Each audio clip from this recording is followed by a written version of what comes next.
Elena Vasquez stared out the viewport of the diplomatic shuttle as it approached the Concordat. The space station hung in the void like a small moon, its surface covered in lights from 1,000 different architectural styles.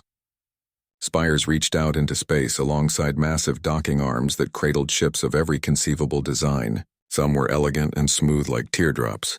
Others were angular and brutal, covered in armor plating and weapon ports. The station had been here for over 3,000 years, the heart of galactic civilization. She had dreamed of this moment since she was a child reading about the stars.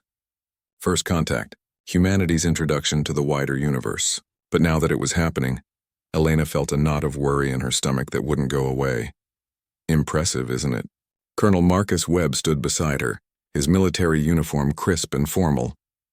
He was her security chief, though she suspected he was also meant to keep an eye on her for the generals back home. Makes our space stations look like treehouses, Elena nodded. That's probably the point. Show us how small we are before negotiations even begin. The shuttle docked with a gentle thump. Elena smoothed down her dark blue suit, checking her appearance one last time in the polished metal wall. She looked tired. The 3-week journey from Earth had been spent reviewing briefings, learning what little humanity knew about galactic politics, and preparing for every possible scenario. Except she suspected they hadn't prepared for the right ones. The airlock opened with a hiss. The air that flowed in smelled strange, like ozone mixed with something floral. Elena stepped through, followed by her team of 12 diplomats, scientists, and security personnel. They were humanity's first official delegation to the Galactic Council. The reception chamber was enormous. The ceiling stretched up at least 50 meters, covered in a shifting display that showed stars and nebulae. Hundreds of aliens filled the space, and Elena had to stop herself from staring. She had seen the videos, studied the files, but nothing prepared her for seeing them in person.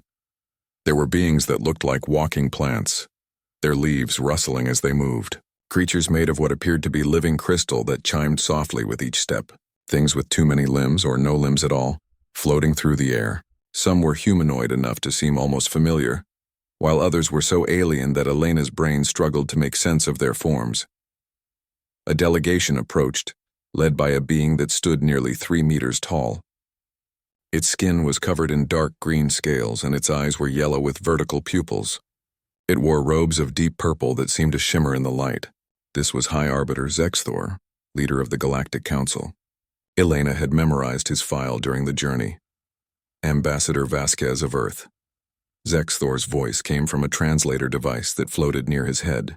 The translation was smooth but carried a hint of a hiss underneath. Welcome to the Concordat. You are the first of your species to stand in these halls. Elena bowed slightly as her briefings had suggested.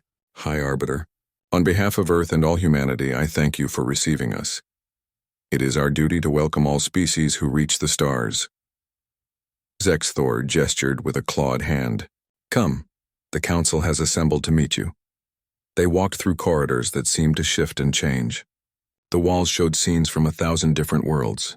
Elena saw cities that floated in clouds, oceans filled with luminescent life, deserts of red sand under purple skies. Each image was a reminder of how vast the galaxy was, and how new humanity was to all of this. The council chamber was even more impressive than the reception hall. It was circular and vast, with thousands of seats arranged in rising tiers. Each seat was occupied by a representative from a member species. At the center was a raised platform where Zexthor took his place. A smaller platform rose from the floor for Elena and her team. The noise was overwhelming. Thousands of voices in hundreds of languages, all filtered through translators that created a constant buzz of sound.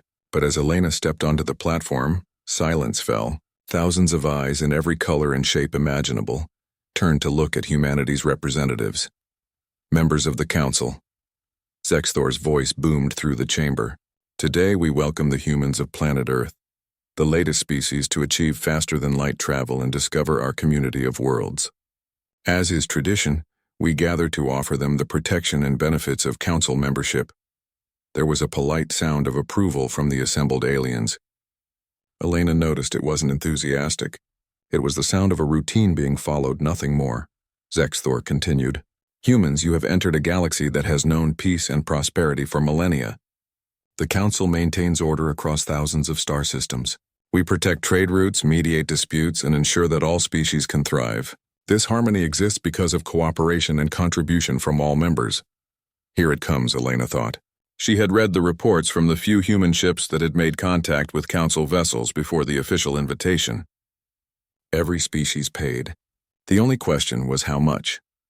As a new member species, Earth will be required to contribute to the common good. This is not a punishment, but a privilege. You will gain access to technologies that would take your species centuries to develop. You will be able to trade with thousands of worlds. Your people will be protected by the might of the Council fleet. Zexthor's yellow eyes fixed on Elena. In return, Earth will provide tribute to the Council. This tribute ensures that all members share in both the benefits and the responsibilities of our community. A holographic display appeared in the air above the central platform. Numbers and categories scrolled past in multiple languages, with English appearing alongside the alien scripts. Elena's breath caught as she read the terms. 40% of Earth's rare Earth elements to be delivered annually. Full access to all human artificial intelligence and quantum computing technology, including source codes and research data. And the part that made her stomach turn. 100,000 human soldiers to serve in Council military operations for a minimum term of 10 years, with rotations continuing indefinitely. Colonel Webb made a small sound beside her. She glanced at him and saw his jaw clenched tight. The rest of her team looked equally shocked. These terms are standard for species at your level of development, Zexthor said, as if he were discussing the weather. Other species have contributed more. You should consider yourselves fortunate. Elena forced herself to speak calmly. High Arbiter, these terms represent a significant portion of Earth's resources and population. May I ask what happens if we need time to consider them? A ripple of sound moved through the chamber. It might have been laughter. Zexthor spread his hands in what might have been a gesture of generosity. Of course. We are not unreasonable. You may have 48 of your Earth hours to consult with your government. But understand, Ambassador Vasquez, these terms are not subject to negotiation. They have been calculated based on your world's capacity and the standard requirements for new members. And if we refuse? The question came from Colonel Webb before Elena could stop him. The chamber went completely silent. Zexthor's eyes narrowed. Refusal is not a concept we encounter often, Colonel. Species who choose not to join the Council find themselves isolated. No access to galactic trade, no access to jump gate networks, no protection from pirates or hostile forces. Some have chosen this path. Most have changed their minds within a generation when they see what they're missing. He leaned forward slightly, and some have required corrective action when they became a danger to themselves or others. I trust Earth will be wiser than that. The threat was clear, even wrapped in diplomatic language. Submit or face the consequences. Elena bowed again, her mind racing. We appreciate the Council's generosity in giving us time to respond. With your permission, we will return to our ship and begin consultations with Earth immediately. Granted. Zexthor waved a hand in dismissal. Return here in 48 hours with your answer. I look forward to welcoming Earth as a full member of the galactic community. The platform lowered and Elena led her team back through the corridors. No one spoke until they were safely back in the shuttle and the airlock had sealed behind them. 40% of our rare Earths? One of the economic advisors, Dr. Sarah Chen, looked pale. That would cripple our technology sector. We need those elements for everything from phones to fusion reactors. And 100,000 soldiers. Webb's voice was tight with anger. To fight in their wars. For 10 years minimum. That's not membership, that's subjugation. Elena sat heavily in her seat as the shuttle detached from the Concordat and began the journey back to their ship, the UNSS Endeavour, which waited at the edge of the system. That's exactly what it is. I saw their faces in there. They weren't negotiating. They were dictating terms to primitives who should be grateful for the attention. So what do we do? Dr. Chen asked. We can't agree to this. But if we refuse, then we need to find out exactly what corrective action means, Elena said. She looked at Webb.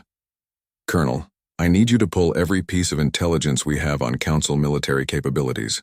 I want to know what we're really facing if this goes bad. Webb nodded. Already planned to.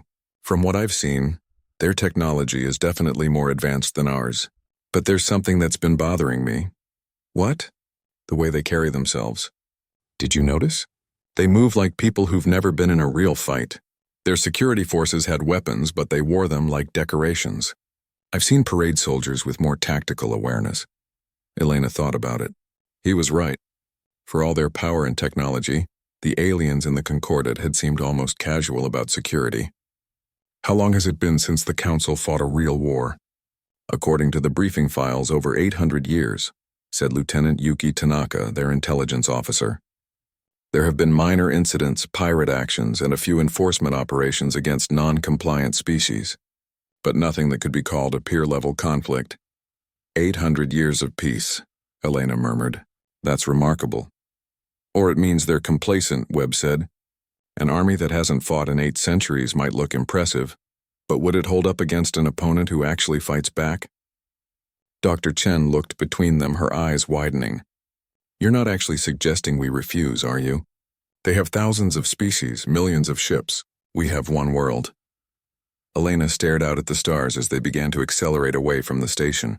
Earth was 3 weeks away at faster-than-light speeds. 3 weeks to decide the future of humanity, submit and become subjects of the Council, or refuse and face the consequences. But there was a third option, one that was forming in her mind as she thought about Zexuthor's casual arrogance, the complacent security, the 800-year peace. What if the Council had forgotten what it meant to face an enemy that refused to surrender? Humanity had never known true peace. Every generation had fought wars, from sticks and stones to nuclear weapons and beyond. Humans were very, very good at fighting. It was practically all they had ever done. We're going to present both options to Earth leadership, Elena said finally. Complete submission or complete refusal. But we're also going to present a full analysis of what refusal would actually mean. Not just economic isolation, but the real possibility of military action. And we're going to make sure they understand what that would entail. You think Earth will fight? Tanaka asked quietly. Elena thought about human history. The countless wars, the empires that had risen and fallen, the revolutions and resistances. She thought about the nuclear standoffs, the guerrilla campaigns, the last stands that became legend. Humanity had a long history of looking at overwhelming force and choosing to fight anyway. I think humanity has never been very good at bowing, she said. And I don't think we're going to start now. The shuttle docked with the Endeavour 30 minutes later. Elena immediately called for a full briefing of all department heads. They gathered in the conference room, which suddenly seemed very small and cramped compared to the vast halls of the Concordat. For 6 hours they analyzed the situation from every angle: economic impact, technological gaps, military capabilities, diplomatic options. The more they discussed, the clearer the picture became. The Council's terms weren't just demanding. They were designed to keep humanity dependent and weak. The technology they offered would come with restrictions. The protection they promised would come with obligations. And the tribute would ensure Earth never had the resources to become truly independent.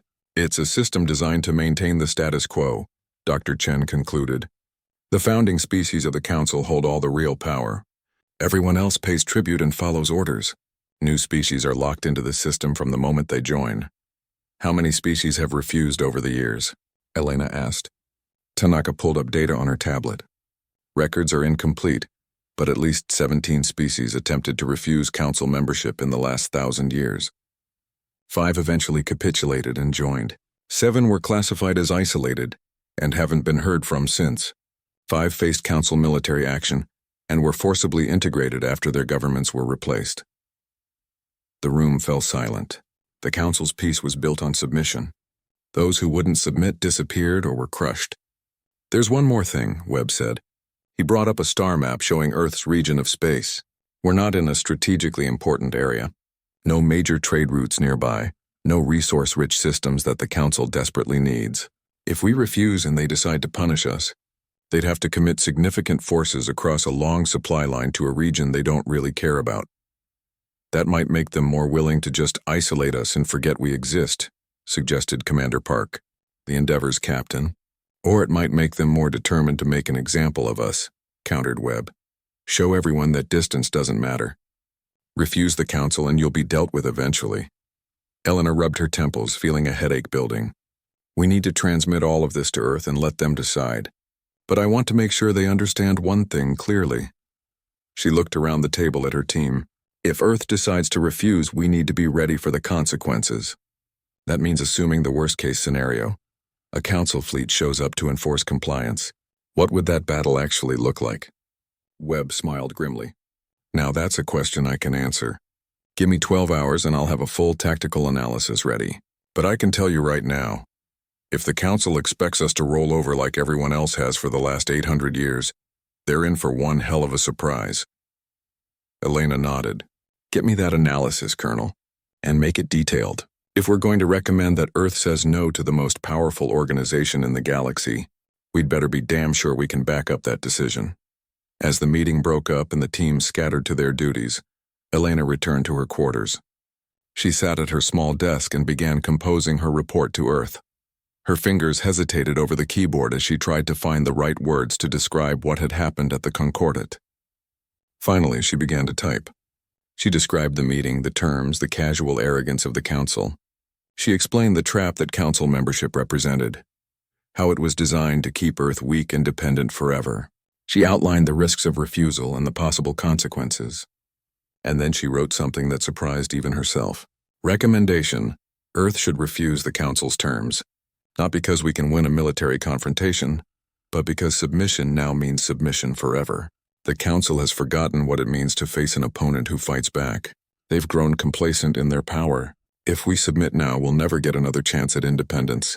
If we refuse, we might lose, but we'll lose on our feet, not on our knees. And there's a chance, however small, that we can show the council that humanity is not like the species they've dominated before. She read over the words and knew they might be viewed as reckless, even insane. But they felt right.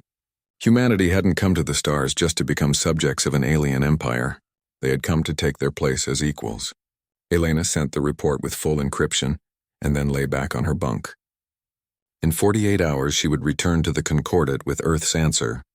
She had no idea what that answer would be, but deep in her gut, she knew what she hoped it would be. The same answer humanity had given tyrants throughout history. The same answer that defined what it meant to be human. No. The emergency session of the United Nations Security Council had been going for 6 hours straight. Elena watched from her seat via quantum-entangled video link as representatives from every major nation on Earth argued about humanity's response to the Galactic Council. The debate had grown heated more than once, and she was grateful to be 40 light-years away from the shouting. We cannot risk military confrontation with a civilization thousands of years more advanced than us. The Chinese representative, Ambassador Wu, was making his case again. The logical choice is to accept their terms and work within the system to improve our position over time. Improve our position? The American Secretary of State James Bradley shot back. With 40% of our rare earths going to them every year, with our best AI and quantum tech handed over, by the time we improve our position, we'll be so dependent on council technology that we'll never be able to break free. This is colonialism dressed up in diplomatic language. It's survival dressed up in diplomatic language, Ambassador Wu replied. We've been in space for barely 50 years. They've had faster-than-light travel for millennia. This isn't a fight we can win. The Russian representative, Minister Volkov, leaned forward. Perhaps not a conventional fight. But throughout history, smaller powers have found ways to resist larger ones. Asymmetric warfare, guerrilla tactics making the cost of occupation too high to bear. We have options. We're talking about aliens with technology we can barely understand, said the British Prime Minister, Sarah Caldwell. Not armies we can ambush in forests. They could sterilize our planet from orbit if they wanted to. Then why haven't they? The question came from Admiral James Chen, who sat at the head of the military briefing table in Geneva. Elena had worked with him before. He was one of the architects of Earth's space defense network, a brilliant strategist who had earned his rank through 3 decades of service. If they're so powerful, why offer us terms at all? Why not just take what they want? The room fell silent for a moment. Elena saw several representatives exchange glances. The Admiral raises a good point, said the UN Secretary-General, Amara Okafor. Ambassador Vasquez, you were there. What's your assessment? Elena had been waiting for this question. High Arbiter Zexthor made it clear that refusal isn't common. Most species either join willingly or capitulate after seeing the Council's power. But there was something in the way he presented the terms. It wasn't negotiation. It was a script he'd followed 100 times before. I don't think they expect us to refuse, and I'm not sure they're prepared for what happens if we do. Not prepared? Ambassador Wu shook his head. They control thousands of worlds. They've maintained peace for 800 years. How could they not be prepared? Admiral Chen pulled up a holographic display. Because peace makes armies soft, Ambassador. We've analyzed every piece of intelligence we have on Council military operations over the last century. They haven't fought a peer-level conflict in living memory. Their last real war was 800 years ago. What they call military operations are policing actions against pirates or enforcement missions against isolated colonies that can't fight back. He highlighted several incidents on the timeline. Look at these response times. When they sent fleets to deal with non-compliant species, it took them months to mobilize. Their ships are powerful, yes, but their tactics are straightforward to the point of being predictable. They rely on overwhelming force and superior technology. They've never had to adapt to an enemy that fights back effectively. Are you suggesting Earth could actually win a war against the Galactic Council? Minister Volkov sounded skeptical but interested. No, Chen said bluntly. Not a conventional war. They have too many ships, too many resources. But war isn't just about numbers. It's about will, adaptability, and the willingness to accept costs. Humanity has spent its entire history fighting. We're very, very good at it. The Council has spent 8 centuries not fighting. That's a significant advantage for us if it comes to conflict. Secretary Bradley leaned back in his chair. Walk us through it, Admiral. What would a conflict actually look like? Chen changed the display to show Earth's solar system. If we refuse their terms, they'll likely send an enforcement fleet. Based on their standard procedures, probably 200 to 500 ships. Their goal will be to intimidate us into compliance, not to destroy us. They want our resources and soldiers, after all. Dead humans aren't useful. He zoomed in on Earth's defensive positions. We've spent the last 20 years building orbital defense platforms, automated weapon systems, and a fleet of our own. We have roughly 400 combat-capable ships, plus thousands of smaller vessels that could be weaponized. Our technology isn't as advanced as theirs, but we've designed our systems specifically for defending our home system. Numbers sound almost even, noted Prime Minister Caldwell. That's misleading, Chen continued. Their ships are individually more powerful, but we have advantages they won't expect. First, we're defending. We know every asteroid, every orbit, every hiding spot in this system. Second, we're unified. Every nation on Earth has agreed to combined defense command. They're probably used to divided opposition. He pulled up combat footage from various human conflicts. Third, and most important, we don't fight the way they expect. Watch this. The display showed historical battles from World War II, Vietnam, Afghanistan, and other conflicts where smaller forces had held off or defeated larger ones. Humanity doesn't believe in fair fights. We use ambush tactics, guerrilla warfare, weapons of mass destruction if necessary. We target supply lines, command structures, and morale. And we're willing to accept casualties that would be considered unthinkable by most species. You're talking about suicide tactics, Ambassador Wu said quietly. I'm talking about winning tactics, Chen replied. The kamikaze pilots of World War II. The suicide bombers in various 21st century conflicts. The nuclear standoffs where both sides were willing to destroy the world rather than surrender. Humanity has always been willing to pay terrible prices for victory. I suspect most Council species aren't.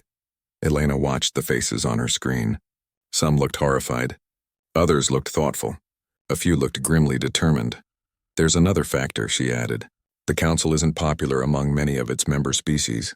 We've picked up communications suggesting that a lot of them resent the tribute system. If we refuse and put up a real fight, it might inspire others to resist. The Council's whole power structure is based on everyone accepting that resistance is futile. If we prove that wrong, even if we lose, it could start something. Secretary General Okafor raised her hand for silence. Let me make sure I understand. You're recommending that humanity refuse the Council's terms, knowing it will likely lead to military conflict, a conflict we probably can't win in conventional terms, but hoping that we can make resistance costly enough that the Council backs down, or that we inspire other species to rebel. Yes, Elena said simply. That's insane, Ambassador Wu said. That's human, Admiral Chen replied. The debate continued for another 2 hours. Arguments flew back and forth about duty, survival, legacy, and what humanity's first action on the galactic stage should be. Should they be pragmatic and submit, or defiant and resist? Finally, Secretary General Okafor called for a vote. Not a binding one, but a sense of where the international community stood. The question was simple: accept or refuse the Council's terms. The votes came in one by one. It was closer than Elena expected. Some nations voted to accept, citing the risks of confrontation. But slowly, the count tipped the other way. The United States voted to refuse. Russia voted to refuse. The European Union voted to refuse. India, Brazil, Japan, and dozens of other nations followed. When the count was finished, the result was clear.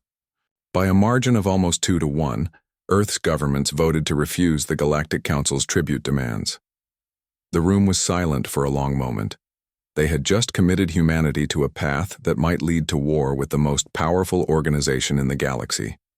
Secretary General Okafor looked directly at the camera, her expression grave.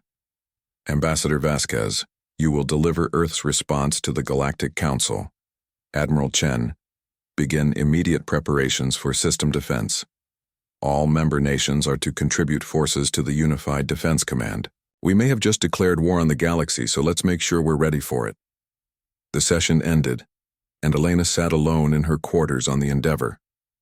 In 12 hours, she would return to the Concordat with Earth's answer, an answer that would shock the Council and possibly change everything.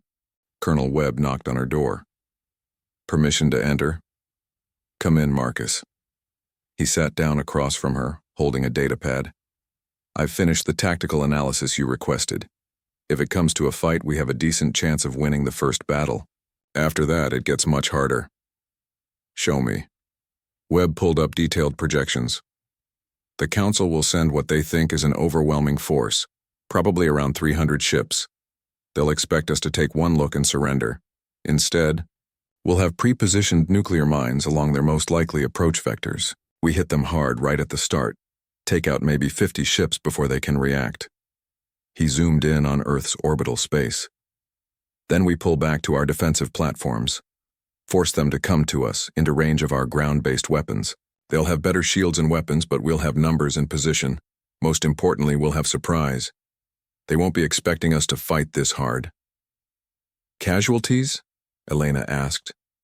Webb's expression darkened. High. We'll lose a lot of ships and probably some platforms. If they decide to bombard population centers, we could lose millions. But if we can make them bleed, if we can make them doubt whether this is worth the cost, they might withdraw and rethink their approach. And if they don't withdraw? Then we keep fighting until we can't anymore. But Elena, there's something else. I've been analyzing the Council's member species, their history, their cultures. A lot of them have been part of the Council for so long that they've forgotten what it means to be independent. They've never known anything but the tribute system. What are you saying? I'm saying that if we stand up to the Council and survive, even if we don't win, it might inspire others to question the system. The Council's power is based on the belief that resistance is impossible. If we prove that belief wrong, the whole thing might start to crack. Elena thought about that. Humanity's defiance might be about more than just Earth's freedom. It might be about showing the entire galaxy that the Council system wasn't inevitable, that species didn't have to accept subjugation. There's no going back from this, she said quietly. No, Webb agreed. But going forward is what humans do. We've never been good at accepting our place. We always want to see what's over the next hill, what's beyond the next horizon, even if it gets us killed. Elena smiled slightly. Especially if it gets us killed. They sat in silence for a while, watching Earth slowly rotate on the view screen. From this distance, it looked peaceful, beautiful.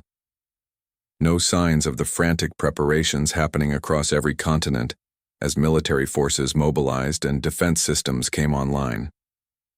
Do you think we can win? Webb asked. I think we can make them regret picking this fight, Elena replied. Whether that counts as winning, I guess we'll find out. The next 12 hours passed in a blur of preparation. Elena reviewed her speech dozens of times. The message had to be clear, unambiguous, and strong. No room for the Council to think humanity was bluffing or could be persuaded to change their minds. Admiral Chen sent updated tactical data showing Earth's defense network going fully active. Every ship, every platform, every missile battery was ready. If the Council sent their fleet, humanity would be waiting. Finally, it was time. Elena and her team returned to the shuttle and made the journey back to the Concordat. As they approached the massive station, Elena felt a strange calm settle over her.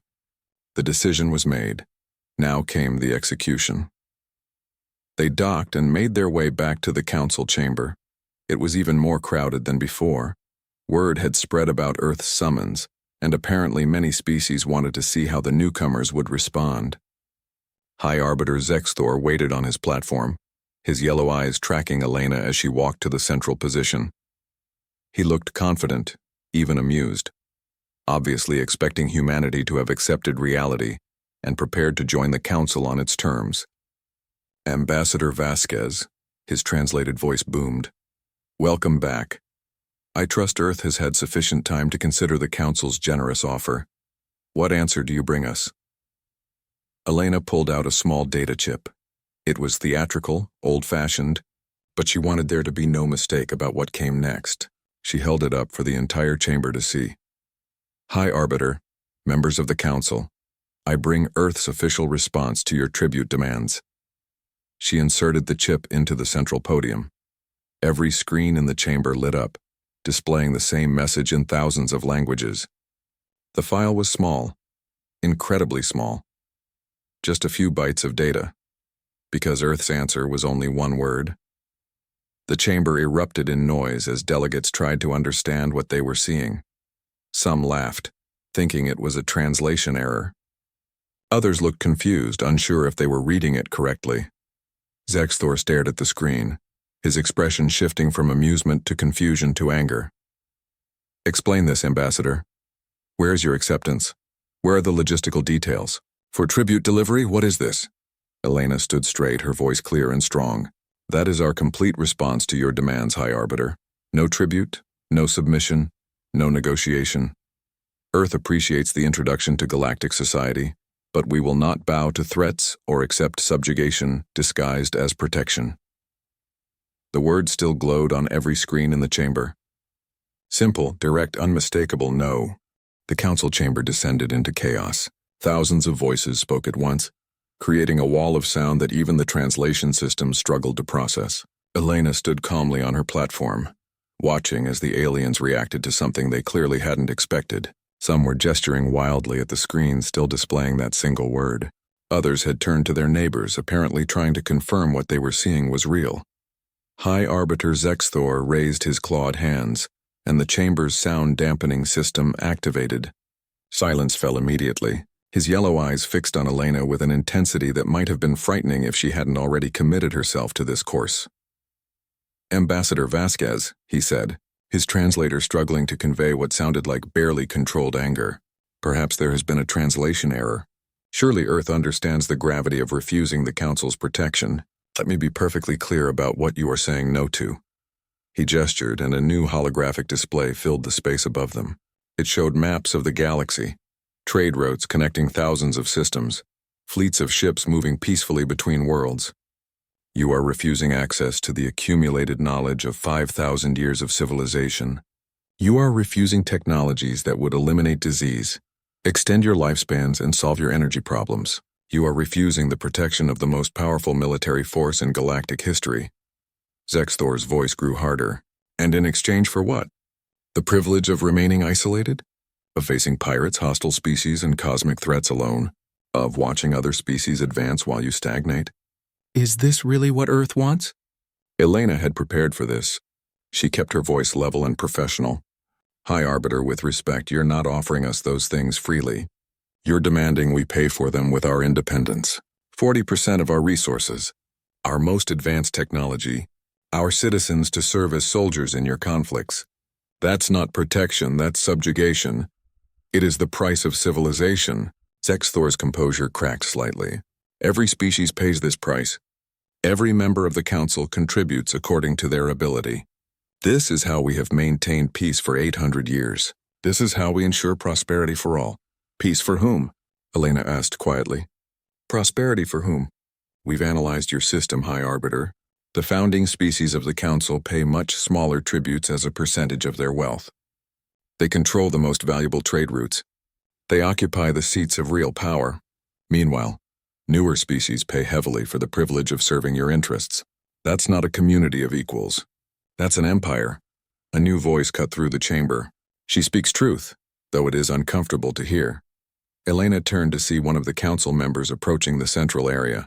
She was a Velosian, a species Elena had read about during the voyage. They were humanoid with blue-tinted skin and large black eyes. This particular Velosian wore the robes of a senior council member. According to her identification marker, she was Ambassador Kriath. Zexthor's eyes narrowed. Ambassador Kriath, you overstep. This is a matter between Earth and the Council leadership. It is a matter that affects us all, Kriath replied, not backing down. She turned to address the chamber. How many of us remember when our species first joined the Council? How many of us remember being presented with these same terms, these same demands disguised as offers? And how many of us remember feeling exactly what these humans must feel now? Murmurs spread through the chamber. Elena saw several delegates nodding slightly, though others looked uncomfortable. The difference, Kriath continued, is that none of us said no. We accepted because we believed we had no choice, because we were told that resistance was futile, that submission was the only logical option. But these humans, they dare to do what we did not. They dare to refuse. She pulled up her own holographic display and Elena's breath caught. It showed human history, wars, battles, revolutions. The images were brutal and violent, showing the worst of what humanity had done to itself over thousands of years. I have studied Earth, Kriath said, her voice carrying clearly through the chamber. My intelligence division has analyzed their history, their culture, their psychology. And what we have found should concern us all. The display shifted to show nuclear explosions, bombed cities, and casualty statistics that made several council members visibly recoil. This species has spent its entire existence in conflict. They have never known true peace. They have never had a generation without war. They have developed weapons capable of destroying their own world.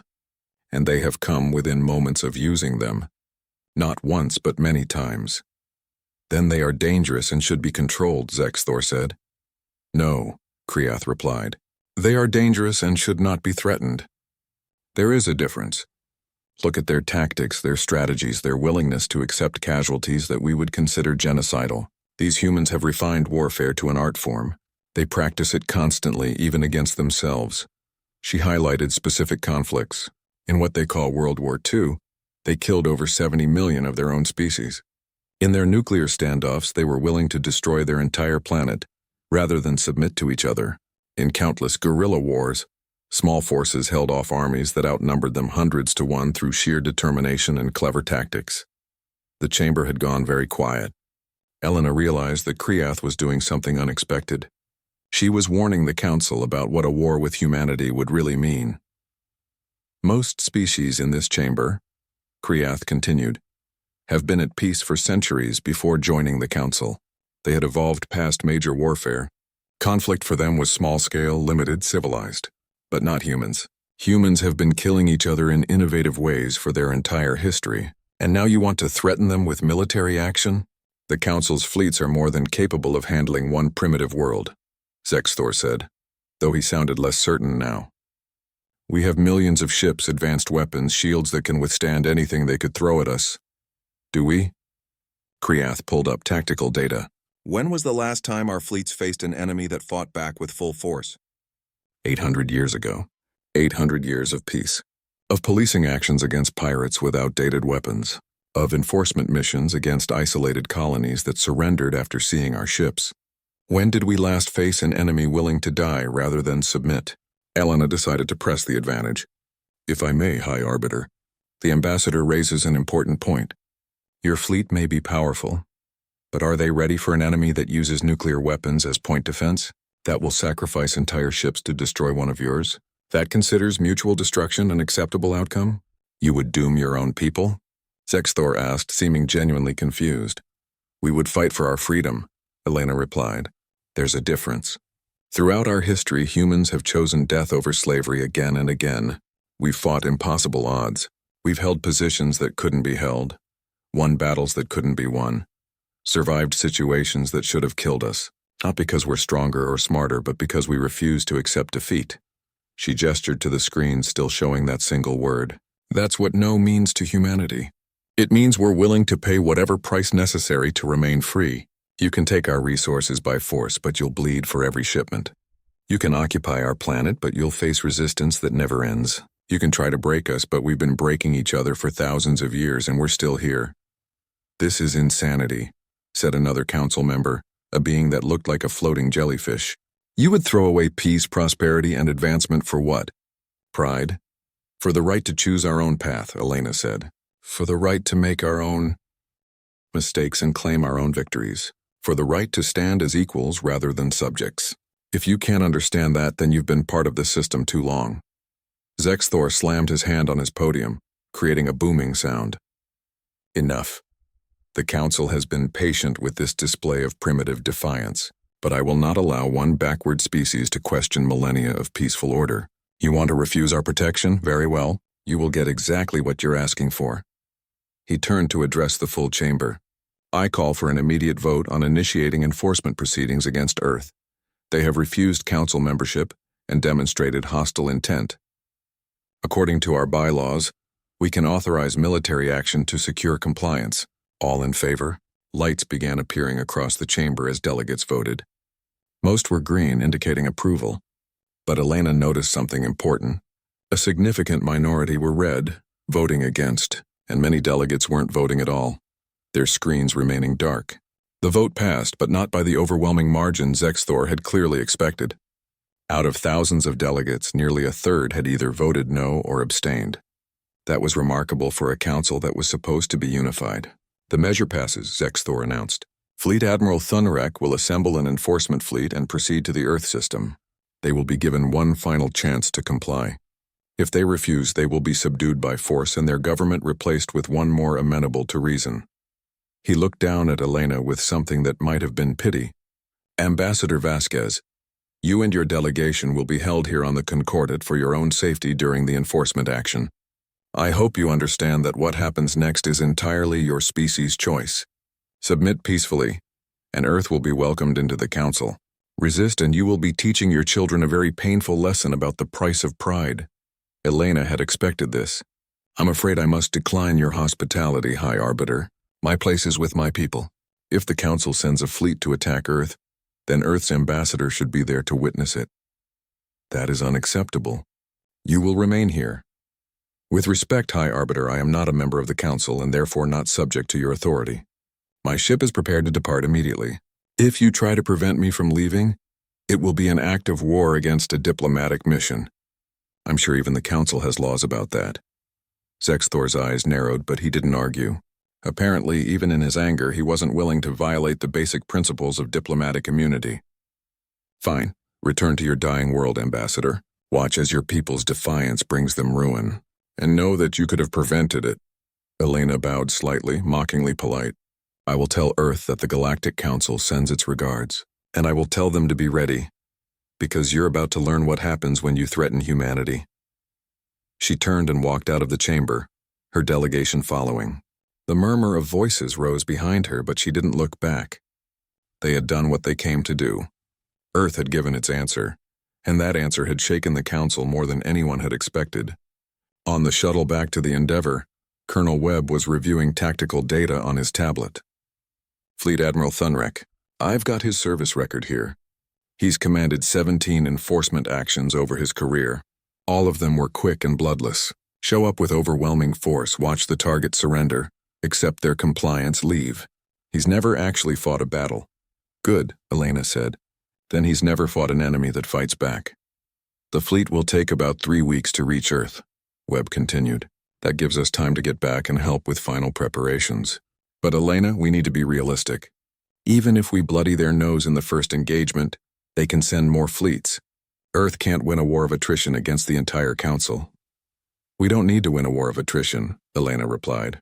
She was thinking about Ambassador Kriath's speech, about the way some delegates had voted against enforcement, about the uncertainty she had seen in the chamber. We just need to win the first battle and make it clear that every future battle will cost them. The Council isn't popular with everyone, If we can crack their image of invincibility, other species might start questioning the system. "You're trying to start a rebellion," Webb said quietly. "I'm trying to show the galaxy that rebellion is possible," Elena corrected. "The Council's whole power structure depends on everyone believing they can't be resisted. If we prove that wrong, even if we ultimately lose, it might inspire others to stand up. And if enough species stand up—" She didn't finish the sentence, but Webb nodded understanding. The Council couldn't maintain control if too many species refused to comply. Their whole system was built on submission. Defiance was contagious. The Endeavor broke away from the Concordat and engaged its faster-than-light drive. As the station shrank behind them, Elena thought about what she had just done. She had committed humanity to a war it probably couldn't win. She had rejected peace and prosperity in favor of a fight for independence. History would either remember her as a hero or as the fool who doomed Earth. But as she thought about that word still glowing in the Council chamber, that simple, defiant, very human word, she knew she had made the right choice. Some things were worth fighting for. Some things were worth dying for. Freedom was one of them. The journey back to Earth took 20 days. The crew used every minute preparing. Combat drills, tactical simulations, weapons checks. They analyzed what little they knew about Council fleet tactics and developed counters. They planned ambushes, fallback positions, and desperate last stands, and they watched the news feeds from Earth. The planet was mobilizing like never before. Every nation had committed its military forces to the Unified Defense Command. Factories were running triple shifts producing missiles, drones, and ammunition. Civilian ships were being retrofitted with weapons. The entire solar system was becoming a fortress. Public opinion on Earth was divided. Some people were terrified, certain they were about to be destroyed for the sake of pride. Others were defiant, echoing the sentiment that humanity would never bow. Protests and rallies filled cities across the globe. Some demanded the government reconsider. Others demanded they stand firm. But everyone was preparing, because whatever they thought about the decision, humanity was about to face its first test on the galactic stage. Win or lose, the galaxy would remember what happened when someone told humanity no, and humanity said no right back. As the Endeavor approached Earth, Elena stood at the viewport and looked at her home. It had never looked more beautiful or more fragile. Soon, one of the most powerful forces in the galaxy would be coming here to punish Earth for its defiance. She just hoped that Admiral Chen and Colonel Webb were right. That humanity's violent history, its refusal to accept defeat, its willingness to fight dirty and die hard, would be enough to make the Council regret this decision. One word had shattered the Council's expectations and challenged millennia of unquestioned authority. Now they would see if one species could back up that word with action. Fleet Admiral Thunrek stood on the bridge of his flagship, the Eternal Harmony, and watched as 300 Council warships emerged from faster-than-light travel at the edge of Earth's solar system. The display before him showed a small, yellow star with a collection of planets, one of which was inhabited by the stubborn primitives who had dared to refuse the Council's generous offer. He had done this 17 times before. Show up with an overwhelming force, broadcast demands, watch the local government scramble to comply. Usually it took less than an hour. Occasionally, some particularly foolish species would fire a few token shots, then surrender after their primitive weapons accomplished nothing against Council shields. Either way, the result was always the same. Thunrek was a Corvin, a species that had been part of the Council for over 2,000 years. He stood nearly 4 meters tall, with 4 arms and thick armor plating that was as much ceremonial as functional. He had never personally fired a weapon in anger. He had never needed to. The mere presence of a Council fleet was usually enough. "Commander," he said to his second-in-command, "scan the system. Show me their defenses." The tactical officer, a crystalline being named Shira, manipulated the controls. "Sir, I'm reading multiple orbital platforms around the third planet. Approximately 200 defensive stations with what appear to be missile batteries and energy weapons. Also detecting a fleet of smaller ships in various orbital positions. Current count is 470 vessels." Thunrek chuckled. 470 ships against our 300? They don't understand the difference in capabilities. Our shields alone could withstand anything they can produce. What about their technology level? Primitive by our standards, sir. They only achieved faster-than-light travel 47 years ago. Their energy weapons appear to be early-stage plasma or laser systems. Their ships are small, mostly under 500 meters in length. Our capital ships are 3 times that size with exponentially greater firepower. Then this will be over quickly. Thunrek settled into his command chair. Open a communication channel to Earth. Let's give them one last chance to see reason. The channel opened, and after a moment, a human face appeared on the screen. It was a male, older, with gray hair and wearing what appeared to be a military uniform. The human looked tired but determined. This is Admiral James Chen of the United Earth Space Defense Force. You're in our system without permission. State your intentions. Thunrek found the human's tone amusing, as if they were equals. I am Fleet Admiral Thunrek of the Galactic Council. We are here to enforce compliance with Council membership requirements. Your Ambassador Vasquez refused our generous terms. We are here to show you the consequences of that refusal and offer you one final opportunity to submit peacefully. Chen's expression didn't change.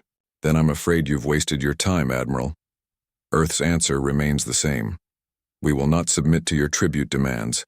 We will not surrender our independence, leave our system immediately, or face the consequences. Thunrek laughed. Several of his bridge crew joined him. Consequences? You have primitive ships and outdated weapons facing the might of the Galactic Council. What consequences could you possibly pose to us? The human admiral smiled, and something about that smile made Thunrek's amusement fade slightly. It was the smile of someone who knew something you didn't. You're about to find out, Chen said. I'll give you the same chance you gave us. Turn your fleet around and leave. This is your only warning. You dare? Thunrek stood from his chair. You face 300 warships, each capable of leveling a city. Surrender now or we will destroy your defensive platforms and occupy your planet.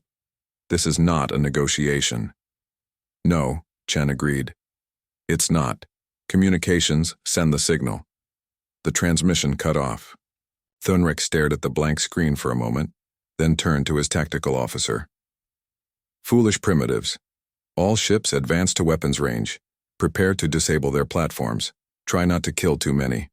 We'll need some of them alive to operate their industries once we take control. The Council fleet began moving forward in perfect formation. 300 ships, their shields glowing with power, their weapons priming. It was a sight that had made civilizations surrender for centuries. Then space exploded. Multiple nuclear detonations. Shira screamed. Sir, the space ahead of us is filling with radiation and debris. Thunrek grabbed his chair for support as the Eternal Harmony's shields flared, absorbing energy from what appeared to be dozens of nuclear weapons detonating simultaneously. The view screen showed space ahead turning white with nuclear fire. How did they mine our approach vector? Thunrek demanded. We only just arrived. They must have seeded the area with devices after choosing the most likely approach path, Shira replied, her crystalline form flickering with stress colors. Sir, damage reports coming in. The shields are holding, but several ships in the vanguard took damage. The Serene Dawn reports shield failure and hull breaches. The Peaceful Resolution has lost engine power. 2 ships damaged from primitive nuclear weapons. Thunrek couldn't believe it. How is that possible? The explosions weren't meant to destroy us directly, his science officer called out. They're creating a debris field and radiation interference. Our sensors are compromised. And sir, I'm reading massive energy buildups from the orbital platforms around Earth. The human defenses opened fire. Thousands of missiles streaked out from the platforms, far more than the initial scans had suggested. The Council fleet's point defense systems engaged, destroying the incoming projectiles. But there were so many of them. Some are getting through, Shira reported. Multiple impacts across the fleet. Shields holding but taking damage. Sir, these aren't normal missiles. Some of them are accelerating to near relativistic speeds. If they impact at those velocities. Even our shields might not. The Eternal Harmony shook violently as something hit its forward shield at an appreciable fraction of light speed. Alarms blared across the bridge. Shield at 60%, Shira called out. Sir, recommend we fall back and reassess. Fall back? Thunrek's pride warred with tactical sense. We outnumber them. We have superior technology. We will not retreat. From primitives. But the humans weren't fighting like primitives. As the Council fleet pushed forward, human ships emerged from behind asteroids, from orbital positions that the sensors had missed, even from inside the debris field created by their own nuclear mines. They swarmed like insects, dozens of small ships targeting individual Council vessels. "They're using kamikaze tactics," someone on the bridge shouted. "3 human ships just rammed the rising tide. Her shields couldn't handle the kinetic impact. She's breaking apart." Thunrek watched in horror as the Council ship, a beautiful vessel that had served for 300 years, was torn apart by the sacrifice of 3 primitive human vessels that had accelerated to maximum speed, and simply crashed into it. The humans had turned their own ships into weapons. "All ships tight formation," Thunrek ordered. "Concentrate point defense. Don't let them get close," but the humans adapted. Their AI-controlled drones swarmed in first, drawing fire from the point defense systems. Then their manned ships came in during the reload cycles, firing missiles at close range where the Council's long-range weapons couldn't track fast enough. It was chaos. Beautiful, terrible chaos. The kind of warfare Thunrek had only read about in ancient histories. The kind of warfare that civilized species had evolved beyond. "Sir, the humans are using nuclear weapons at close range." Shira's voice was panicked now. "They're detonating them near their own ships. They don't care about their own casualties." A human vessel accelerated toward a cluster of Council ships, fired all its missiles, then detonated what appeared to be multiple nuclear warheads inside its own hull. The explosion took out 2 Council ships whose shields had already been weakened by the conventional attacks. "They're insane," Thunrek whispered. "They're actually insane." The battle that was supposed to be a quick show of force had turned into a nightmare. The humans fought like nothing the Council had faced in living memory. They used the asteroids for cover. They sacrificed ships without hesitation. They employed weapons that endangered their own forces. They fought with a ferocity that seemed more suited to cornered animals than sentient beings. "Fleet-wide communication," Thunrek ordered. "All ships fighting retreat. Fall back to the outer system. We need to reassess." "Sir, the humans are pursuing." Of course they were. Thunrek watched as human ships chased his fleet, firing missiles and continuing their aggressive tactics even as they took casualties. They were outnumbered in terms of firepower, but they fought like they were winning. The running tide, a destroyer that had been part of the vanguard, suffered a catastrophic shield failure and was swarmed by a dozen human ships. They tore it apart with concentrated fire, celebrating their kill even as Council weapons destroyed half of them in return. "Casualty report," Thunrek said quietly as the fleet finally managed to pull back beyond immediate weapons range. Shira's voice shook as she read the numbers. 47 ships destroyed or disabled. Another 30 with significant damage. We've lost approximately 15% of our fleet strength in less than 3 hours of engagement. 15%. Against primitives, against a species that had barely reached the stars. It was impossible. It was humiliating. It was terrifying. What about the humans? Their casualties are higher. Approximately 120 ships destroyed. But sir, they seem to consider this acceptable. They're reforming their formations and their defensive platforms are still fully operational. Thunrek slumped in his chair. He had been so certain this would be simple. Show up, make threats, watch them surrender. Instead, he had lost nearly 50 ships and the humans were still fighting. "Open a channel to the Council," he said finally. "We need reinforcements." The transmission took several minutes to reach the Concordat due to the distance. When High Arbiter Zexthor appeared on the screen, he looked confident. Clearly, he had been expecting news of a quick victory. "Admiral Thunrek, report. Has Earth surrendered?" "No, High Arbiter. They have not. We have engaged in combat and encountered unexpectedly fierce resistance. I am requesting additional fleets to complete the pacification." Zexthor's expression shifted from confidence to confusion to anger. "You have 300 ships. How can a single primitive world resist the might of the Council fleet?" "They fight like nothing we have faced before," Thunrek tried to explain. "They use suicide tactics. They mine space with nuclear weapons. They sacrifice their own forces without hesitation to destroy ours. They don't fight to win, High Arbiter. They fight to kill as many of us as possible regardless of cost to themselves." There was a long silence.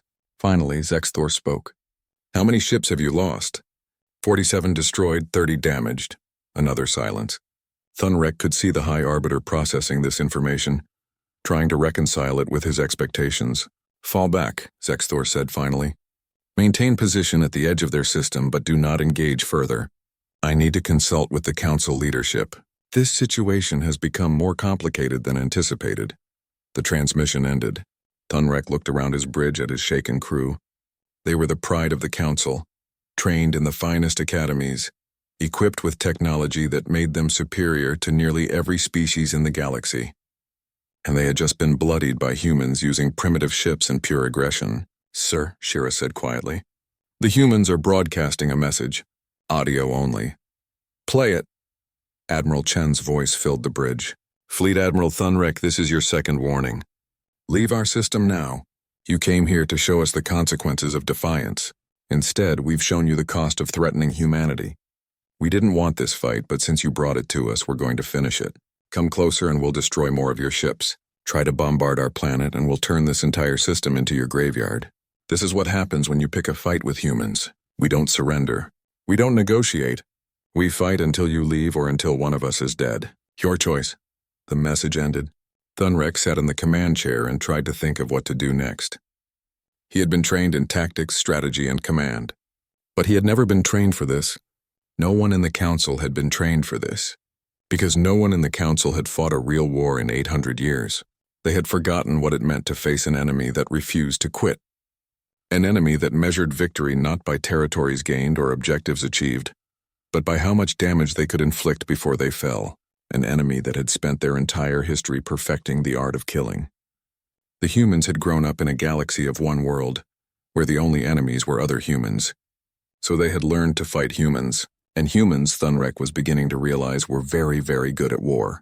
Looking at the casualty reports, at the images of destroyed Council ships, at the human defensive platform still standing and ready for another round, Thunrek understood something that the Council leadership needed to learn quickly.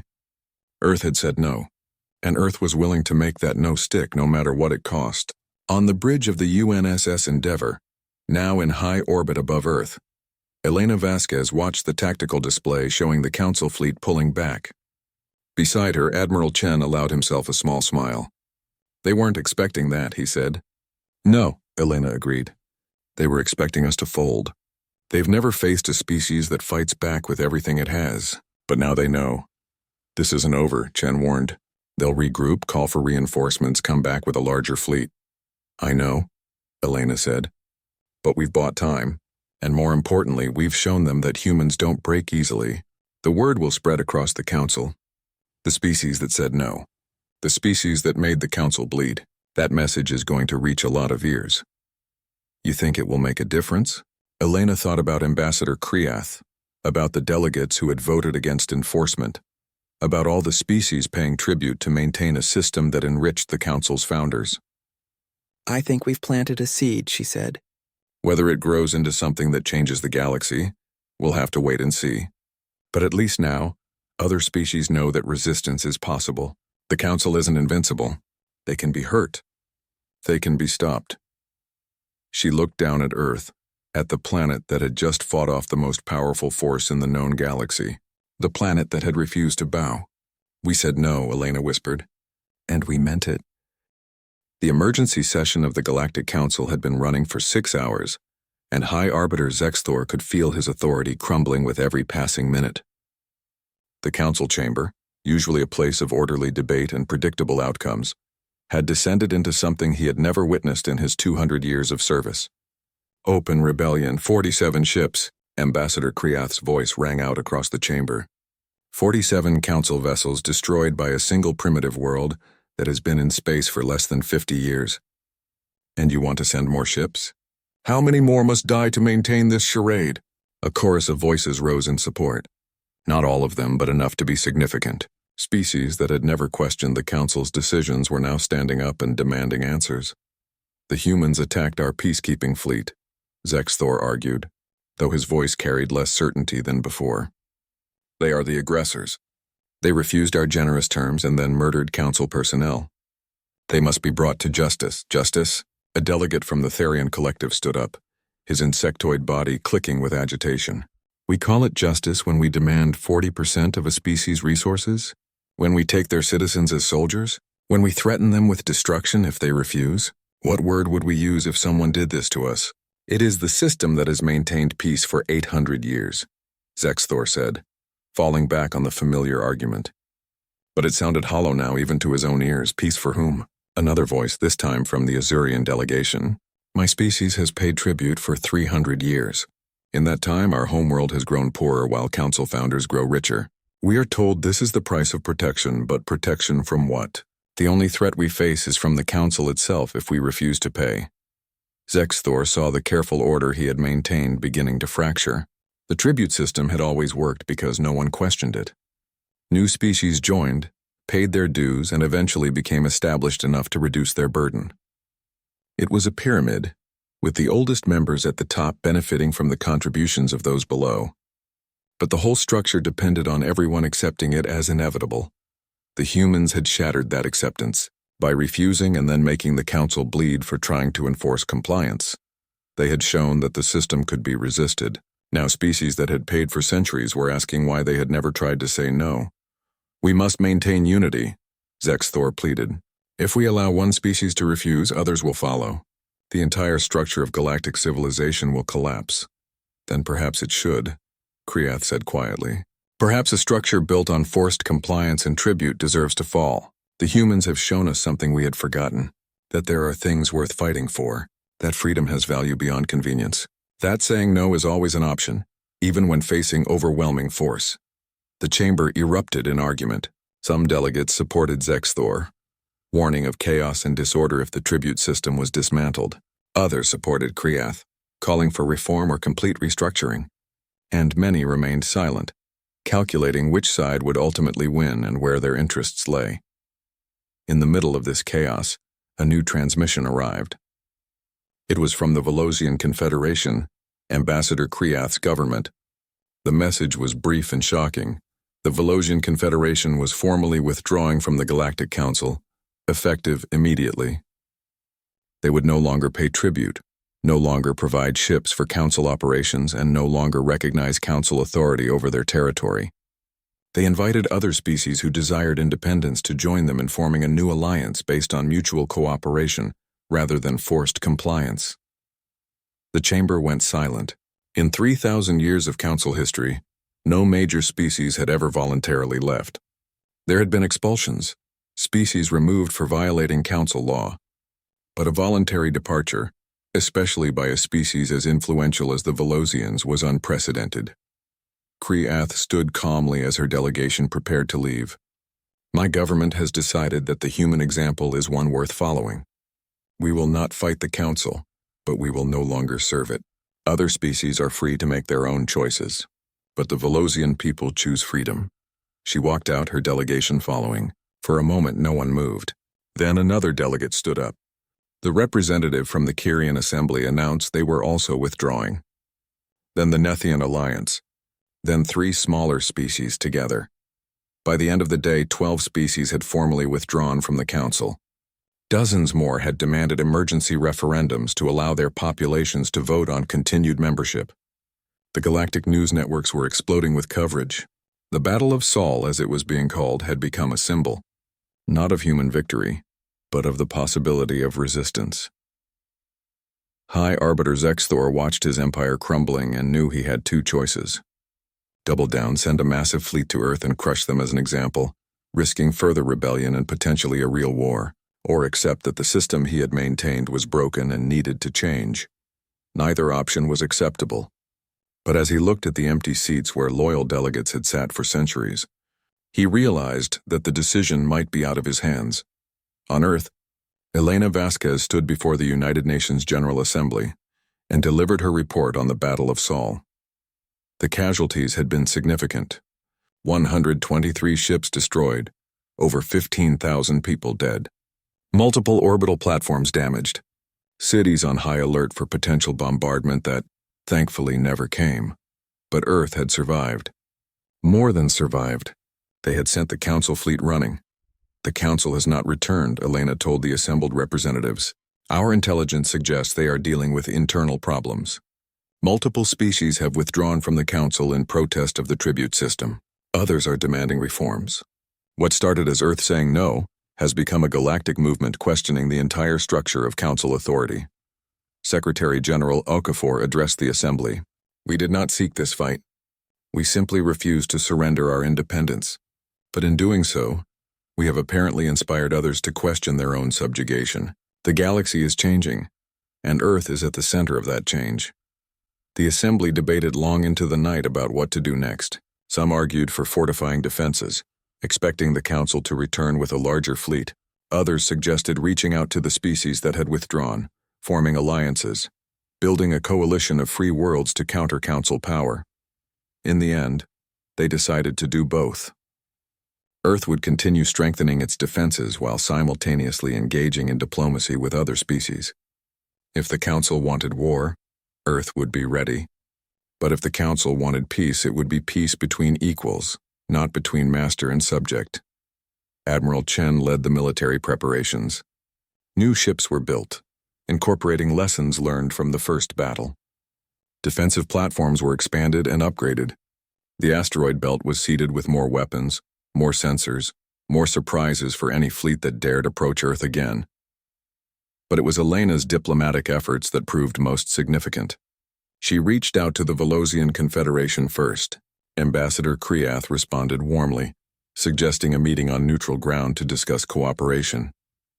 Other species followed. The Kyrians, the Nethians, and even some species still technically part of the Council, but exploring their options. 3 months after the Battle of Sol, Elena stood on a space station in neutral territory, hosting the first meeting of what they were calling the Free Worlds Alliance. Representatives from 15 species gathered to discuss an alternative to the Council's tribute system. We're not trying to replace the Council, Elena explained. We're trying to create an alternative, a framework for cooperation based on mutual benefit, rather than forced compliance. Free trade, defensive alliances, shared technology, but no tribute, no forced military service, no surrender of independence. Ambassador Kriath nodded in agreement. The Council model worked when the galaxy was younger and more dangerous. But we have outgrown the need for a central authority that demands submission in exchange for protection. It is time for something new. The representatives debated for days. Some species were cautious, worried about Council retaliation. Others were enthusiastic, seeing an opportunity to escape centuries of tribute. Slowly, carefully, they began drafting the foundation of what would become a new galactic order. Meanwhile, the Galactic Council was tearing itself apart. More species withdrew every week. High Arbiter Zexthor tried to maintain control, but his authority was evaporating. The founding species, the ones who had benefited most from the tribute system, demanded action. Send the full might of the Council fleet to Earth, they argued. Destroy this rebellion before it spreads further. But others counseled caution. The military commanders who had reviewed the Battle of Sol reports were less confident than before. The humans had fought with a ferocity that suggested they would turn their entire system into a death trap before surrendering. And with multiple species now in open rebellion, committing the full fleet to Earth meant leaving other territories vulnerable. The Council was paralyzed by indecision and internal conflict. For the first time in centuries, they faced a problem that couldn't be solved by simply showing up with overwhelming force. 6 months after the Battle of Sol, Zexthor received an official communication from the Free Worlds Alliance. It was an invitation to talks, not surrender terms, not a plea for mercy, an invitation to negotiate as equals. He stared at the message for a long time. Everything in his training, his experience, his understanding of how the galaxy worked, told him to refuse. The Council did not negotiate with rebels. The Council crushed opposition and maintained order. But as he looked at the status reports showing 43 species now withdrawn from the Council, with 17 more holding referendums on membership, he realized that crushing opposition was no longer an option. The old order was dying. The only question was whether something better would replace it, or whether the galaxy would descend into chaos. Reluctantly, bitterly, Zexthor accepted the invitation. The peace talks were held on the same neutral station where the Free Worlds Alliance had formed. It was deeply symbolic. The Council, which had dictated terms to countless species, now came to negotiate. Elena led the human delegation. Kriath represented the Velosian Confederation and the broader alliance, and Zexthor came with a small group of Council representatives looking older and more worn than when Elena had first met him. You have brought chaos to the galaxy, Zexthor said as the talks began. Centuries of peace and order disrupted because one species was too proud to accept their place. We disrupted a system that was unjust, Elena replied calmly. Peace built on subjugation isn't true peace. It's just delayed conflict. You force species to pay tribute, to surrender their sovereignty, to serve your interests. Did you really think that would last forever? It lasted 800 years. And it could have lasted 800 more if you had been willing to evolve. But you weren't. You held on to your power, your privileges, your tribute, even as the galaxy changed. We didn't destroy the Council, Arbiter. The Council destroyed itself by refusing to adapt. The negotiations were difficult. The Council representatives wanted to maintain as much of the old system as possible. The Alliance representatives demanded fundamental reforms. Elena found herself in the role of mediator, trying to find common ground between those who wanted revolution and those who feared it. Weeks passed. The talks almost collapsed several times, but slowly, painfully, a new framework began to emerge. The tribute system would be abolished for all species. No more forced payments, no more mandatory military service. The Council would transition from a hierarchical empire to a true confederation of equals. Species could choose their level of involvement, from full membership with voting rights to simple trading partnerships with no political obligations. The most difficult issue was enforcement. How would the new system maintain order without the threat of overwhelming force? Through cooperation and mutual interest, Kriath proposed. Instead of forcing compliance, we offer benefits that make cooperation attractive. Free access to trade networks, shared technology development, collective defense against genuine threats. Species join because they want to, not because they're afraid not to. And if species choose conflict? Zexthor asked. If they attack others, if they threaten peace, how do we respond without central authority? We defend ourselves and our allies, Elena said. But we don't conquer. We don't occupy. We don't impose our system on others. We show them that cooperation works better than domination. And if they still choose violence, then they face the combined response of free species working together, not subjects following orders. It was a radical shift from everything the Council had been. But as the talks continued, even some of the Council representatives began to see the wisdom in it. The old system was broken. Something new had to replace it. 3 months after the talks began, they reached an agreement. The Galactic Council would be dissolved. In its place would be the Galactic Confederation, an alliance of free and equal species. The founding members included the old Council core species, the Free Worlds Alliance, and dozens of species who had been waiting to see which way the wind blew. High Arbiter Zexthor resigned his position. He had been the face of the old order, and the new one needed new leadership. The first election for Confederation president was held, and to many people's surprise, Ambassador Kriath won in a landslide. She had stood up to the Council, spoken truth to power, and helped craft the new system. She represented the future. At her inauguration, Kriath gave a speech that was broadcast across the galaxy.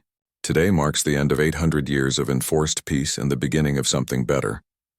True peace built on cooperation rather than fear. The humans taught us a lesson we needed to learn. That freedom matters. That dignity matters. That some things are worth fighting for. She looked directly at the cameras, at the billions of beings watching across thousands of worlds. One species said no. One word changed everything. Let us build a galaxy where every species has the right to say no and the right to say yes.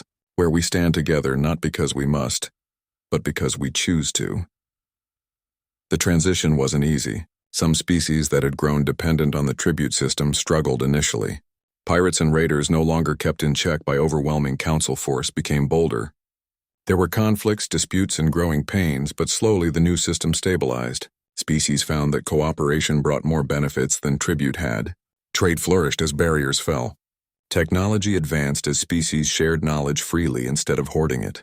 And when genuine threats appeared, the Confederation's voluntary defense forces proved surprisingly effective, motivated by protecting their homes rather than following orders. Earth became a symbol of the new era, the world that had said no and meant it. The species that had shown the galaxy that resistance was possible. Human ships traveled across the Confederation, welcomed now as equals rather than viewed as primitives. Elena Vasquez retired from active diplomacy, but remained an advisor to the Earth government. She watched with satisfaction as humanity took its place among the stars, not as subjects but as partners. One day, 5 years after the Battle of Sol, she received a visitor at her home in Geneva. It was Zexthor. The former High Arbiter looked smaller somehow, less imposing than he had in the council chamber. "Ambassador Vasquez," he said formally. "I hope I am not intruding." "Not at all," Elena replied, surprised but welcoming. "Please come in. Can I offer you anything?" They sat in her garden, looking out over Lake Geneva. For a long moment, neither spoke. Finally, Zexthor broke the silence. "I came to apologize." Elena looked at him in surprise. "Apologize?" "For threatening your world. For being too blind to see that the system I served was unjust. For valuing order over freedom. You tried to tell me and I wouldn't listen. It took the destruction of the system I had dedicated my life to for me to understand." Elena considered her words carefully. "You were a product of your time, Arbiter. The council system worked for centuries. It brought peace, stability, prosperity for many. It's not that it was entirely wrong. It's that it had outlived its usefulness and needed to change. But it took your species with your violent history and stubborn defiance to force that change. Do you know what troubles me most?" Zexthor looked at her with his yellow eyes, and she saw sadness in them. It wasn't that humans said no. Many species probably wanted to say no over the centuries. It was that you meant it. You were willing to die for it. And we, the civilized galaxy, had become so comfortable, so complacent that we couldn't understand that kind of conviction anymore. "Maybe that's the real lesson," Elena said. "Civilization shouldn't make you soft. It shouldn't make you forget what principles are worth defending. The galaxy needed someone to remind it that freedom matters, even if that someone was a species that had barely reached the stars." Zexthor nodded slowly. "Your species frightens many in the Confederation. You are so young, so aggressive, so willing to fight. But I think that's exactly what we needed. A reminder that peace without the will to defend it is just surrender in slow motion." He stood to leave, then paused. "That word you transmitted. That single word that shattered the council. Do you know how many species have adopted it as a symbol? How many worlds now display it as a reminder that they are free?" Elena smiled. "No, the word isn't about humans. It's about the idea that everyone, every species, every individual, has the right to refuse what's unjust, to stand up for what they believe in, to fight if necessary for their freedom. We just happen to be the first ones to say it out loud in a very long time." After Zexthor left, Elena sat in her garden and thought about everything that had happened. One word. One simple, defiant, very human word had changed the entire galaxy, not because it was profound or eloquent, but because it represented a truth the galaxy had forgotten. That submission is always a choice. That resistance is always possible. That freedom is worth fighting for. Her communicator chimed. It was Admiral Chen, now retired like her. "Elena, are you watching the news?" "No, why?" "The Confederation just opened a new academy for joint military training. They're teaching tactics, strategy, asymmetric warfare. They're calling it the Sol Academy. They want humanity to teach the galaxy how to fight." Elena laughed. From threats of destruction to requests for military training. That's quite a change. They learned the lesson. A civilization that can't defend itself will eventually be conquered by external enemies or internal corruption. And humans, for better or worse, are very good at teaching people how to fight. "Let's hope they also learn when not to fight," Elena said. "That's the harder lesson." She ended the call and looked up at the stars. Earth had come to those stars expecting to find wonders and new friends. Instead, they had found an empire that demanded submission. And by refusing that submission, they had helped birth something better. The galaxy was far from perfect. There were still conflicts, still problems, still species that struggled with the transition from the old order to the new. But it was better. It was freer.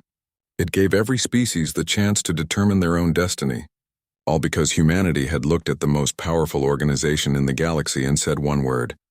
No. Elena smiled and whispered to herself, and we meant it.